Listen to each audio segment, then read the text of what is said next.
What I didn't realize was that I had discovered music theory at that moment, because I decided right then and there I wanted to figure out what the name of that chord was and why it did that to people, why it had that effect on my father and probably lots of other people. Excellence at Work is sponsored by Youngstown State University. So let's go ahead and start off by talking about your appearance on the Apple podcast. It was Apple's Theory I don't even know how to say this, and it sure does roll off the tongue.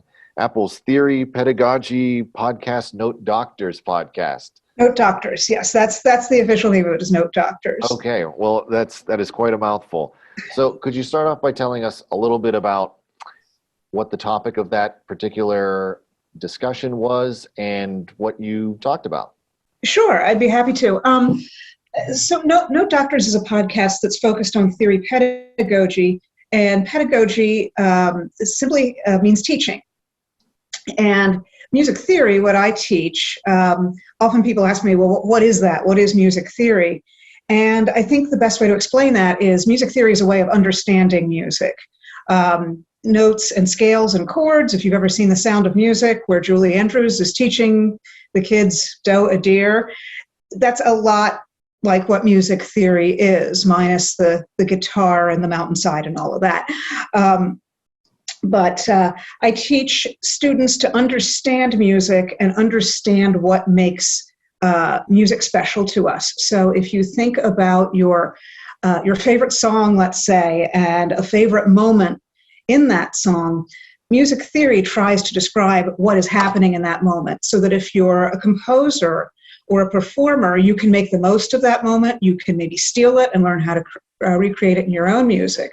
So that's what music theory does. And what music theory pedagogy does is it's a way of teaching other teachers best practices for teaching music theory. So that's what Note Doctors is trying to do. It's a podcast about music theory for other people who teach it. And certainly if students were to listen to it, they would get something out of it as well. But it's focused towards the teaching of teachers and what the best practices are for teaching music theory. Well, I guess what are some of those best practices for teaching music theory? Well, particularly when you teach music fundamentals, and that's my focus. When you're teaching scales and chords and notes and rhythms and things like that, music theory sometimes gets a bad rap for being too abstract, or sometimes they call it the mathematics of music.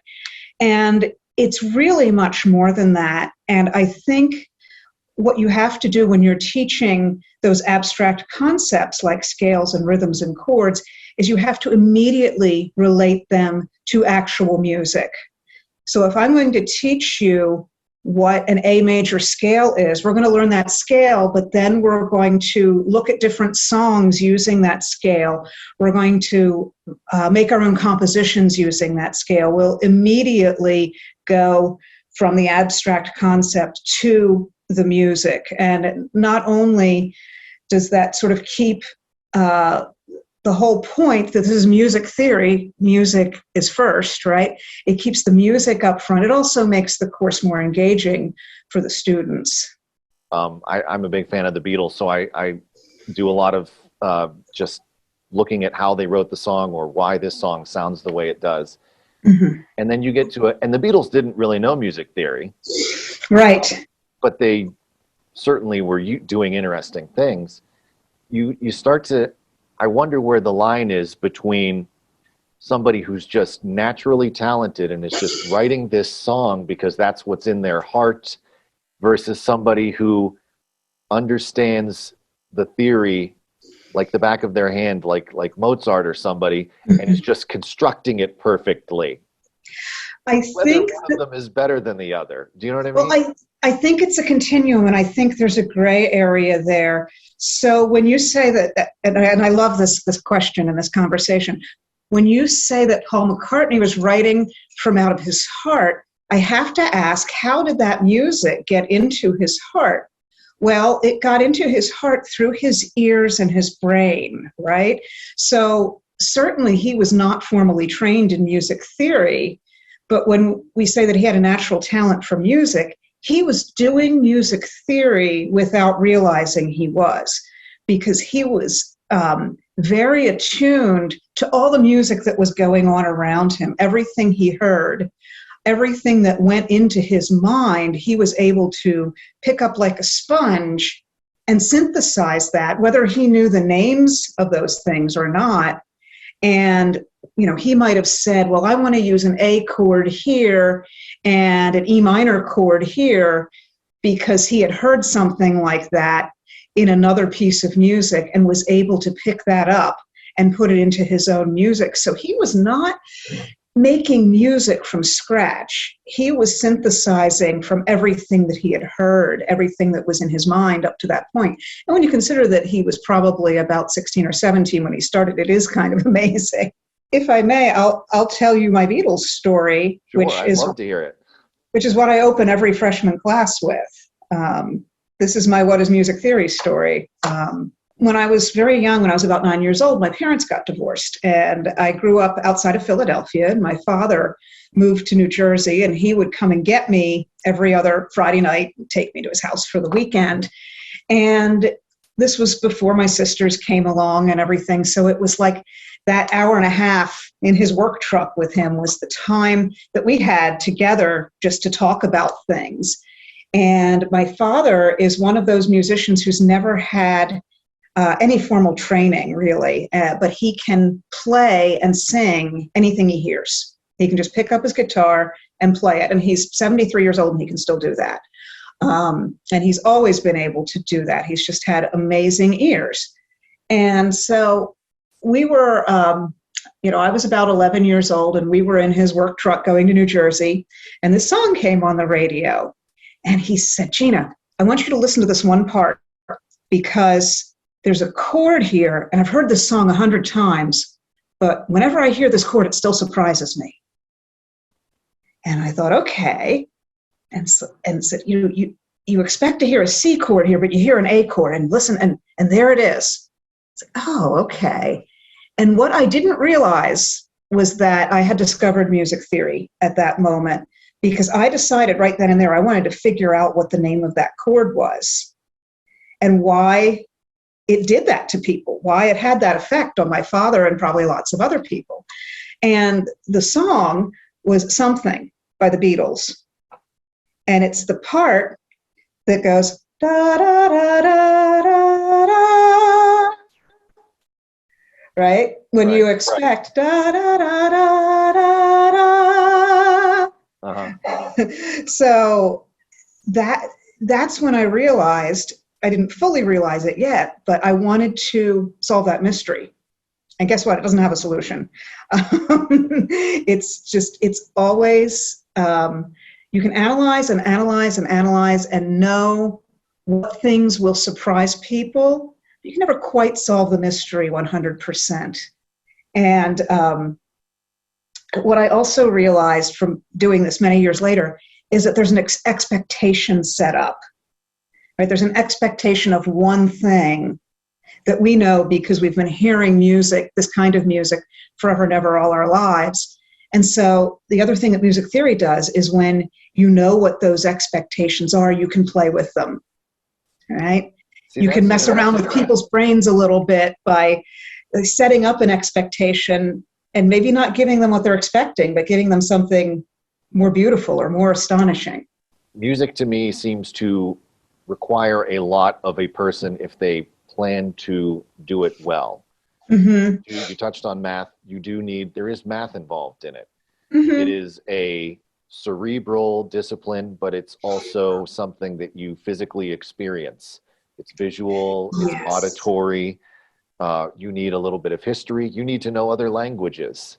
Sure. So I guess talk a little bit about all of the different disciplines that you have to sort of incorporate to be able to master this one thing. Yes, and I think I would take your question and I would condense it into saying that it demands equal parts of your right brain and your left brain, because you do need to understand language. You do need to understand math to a certain extent. I mean, you don't need to know calculus or anything, but you certainly need to know how beats divide and subdivide. And you need to understand patterns, repeating patterns of scales and chords and things like that. And that's sort of the fundamental part of it. But then when you perform music or you compose music, you need to know how to synthesize all those things to make them into something new. I will say what I love teaching about music, and where I think I'm lucky compared to maybe some of my colleagues on the other side of campus, is that music does involve all of those things, so I don't think it really ever gets boring. We get to sing, we get to stand up and move. There's aural, visual, kinesthetic. We're always doing something different. I feel like if I'm teaching a class, about every 15 or 20 minutes, I get to change what we're doing. Okay, we're going to listen to this music and see what we can write down about it. Okay, now we're going to sing something. Okay, now we're going to do some writing, and now we're going to go back to singing, but we're going to put it into two parts. So I feel very lucky as a teacher that I can always, and some days are better than others, but on a good day, I can always engage my students because we're always doing something different. We're not just sitting at desks and writing. Could you talk a little bit about sort of the bar for excellence that is required of somebody who is going to make it in that industry? Yeah, it is a very high bar to get out there and do it as a professional and to do it full time. And it's very, very competitive.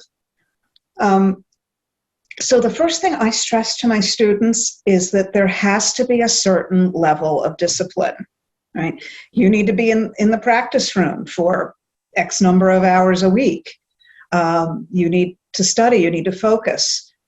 So it's almost like a sport. When President Tressel first started here, I told him that, I said, I think there's not that much difference between the kinds of things that you've done and the kinds of things that I do, because they both involve a lot of mind-body discipline. But if you graduate with a music degree and you have that level of discipline, and let's say you go out there and you don't get the phone call, if you don't make it, the skills that are required even to graduate with a music degree are valuable to so many other fields because of that level of focus and because of that level of discipline.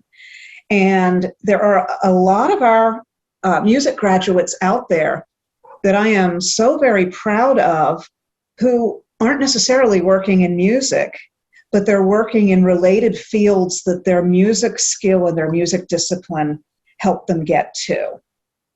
So I know that not every student we send out there is going to be a backup singer on American Idol. Not every one of them is going to be playing saxophone for name the band of the week.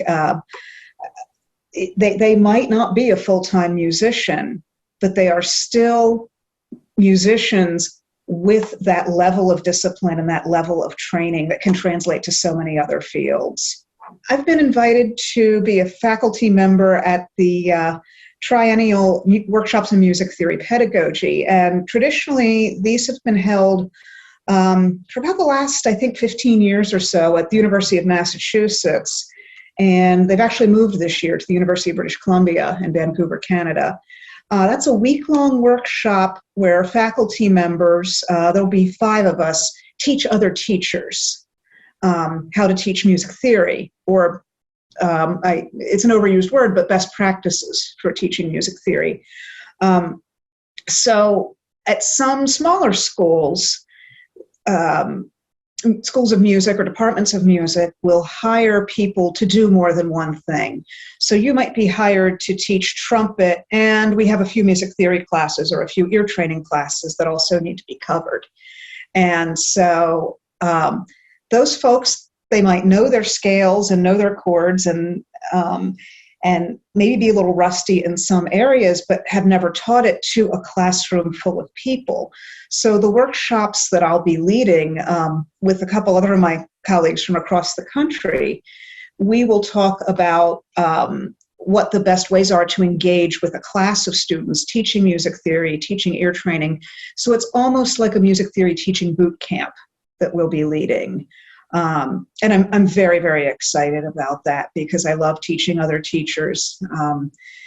It's sort of like getting the good word out there so that those teachers can take new and innovative techniques into their classrooms for their students.